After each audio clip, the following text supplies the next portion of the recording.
Hello iPhone users, if you want your screen to zoom in, use it like a magnifier, right? How do you do that? For this you have to go to settings, tap on accessibility and then tap on zoom. You have to turn this feature on and now you can read what it is written, right? You can use your fingers to select how to zoom in and how to zoom out, right? Also you can use the feature of follow focus. I have used window zoom instead of full screen, right? You can check it is mentioned from zoom region, right? This is zoom controller where you can turn on zoom controller so that you can control where the zoom it is, right? And overall it can help to adjust zoom level. You can turn this feature on as well. You can see which color it has, right? And with single tap, double tap or triple tap, how should it perform, right? Its color as well, as you can see that I'm selecting. You can maximize or minimize the zoom level, right? You can show while mirroring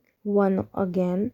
Then zoom filter, right? It has different ways of it. You can try it out yourself. So this is the zoom that is there, where you can see the magnifying of the text, etc., or whatever it is visible clearly. And by double tapping with three finger you can check out, like you can zoom out, zoom in, or change the color, resize your lens. So everything can be done using these features, which can come in anywhere without opening your settings, right? So that is how we use zoom feature. It can be helpful to some. It depends on person to person how you use this feature. And you can keep the controller on, like the zoom controller can be visible on the screen itself. Try it out yourself. See you in the next video. Ta-da.